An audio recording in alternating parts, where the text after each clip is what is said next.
Ready start. अध्यक्ष महोदय, इस सभा में आज से लगभग 2.5 महीने पहले सितंबर में भारत चीन संबंधों के इस सवाल पर खास तौर से हमारे मुल्क की सीमा पर होने वाली घटनाओं के सवाल पर बहस हुई थी। विराम। उस समय हमने पिछले इतिहास पर भी विचार किया था। विराम। सभा को उन घटनाओं से बड़ी चिंता और परेशानी हुई थी। विराम। उसके बाद मैंने इस संबंध में अनेकों कागज तथा पत्र सभा पटल पर रखे थे। विराम। पैरा। सभा इन सभी घटनाओं से पूरी तरह से वाकिफ है, इसलिए मैं इस समय इनके ब्यौरे में नहीं पढ़ना चाहता, लेकिन जो 2-4 बातें रह गई हैं उनको ही आपके सामने रखना चाहता हूं। आज सरकार के कंधों पर एक बड़ी भारी जिम्मेदारी आ गई है और वह इस जिम्मेदारी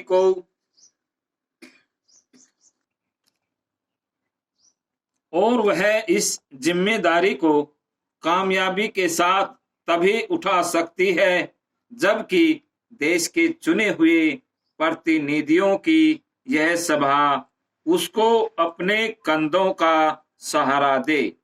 इसलिए मैं इस सभा को समय समय पर पूरी जानकारी देता रहा हूं और मैं चाहता हूं कि सभा के सदस्य हमें बताएं कि इन हालात में कौन सी नीति हमें अपनानी चाहिए। विराम। अभी इस वक्त तो हमें खास तौर से चीन के प्रधानमंत्री के प्रस्तावों और उनको दिए गए मेरे जवाबों पर विचार करना है। विराम। मुझे पूरा यकीन है कि सभा उन पर विचार करेगी और उनके बारे में अपनी राय हमें बताएगी। विराम। पैरा। कांग्रेस अध्यक्ष श्री रेड्डी ने कांग्रेस संगठन में अनुशासन की समस्या की समीक्षा करते हुए कहा कि आज विशाल बहुमत से प्रस्ताव पास किए जाते हैं, लेकिन जो लोग उनके पक्ष में मत देते हैं वे उन प्रस्ताव में आस्था नहीं रखते। अतः उन प्रस्ताव को कार्यान्वित करने में उनका सक्रिय सहयोग प्राप्त नहीं होता। विराम। ईमानदारी का तकाजा तो यह है कि लोग अपनी मान्यताओं को खुले रूप में प्रकट करें और जो बातें उन्हें पसंद न आई हो उसका विरोध करें। विराम।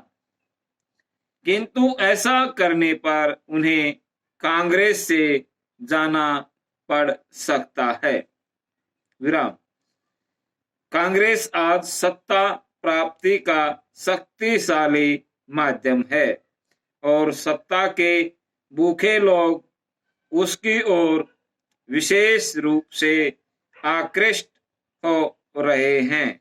समाप्त।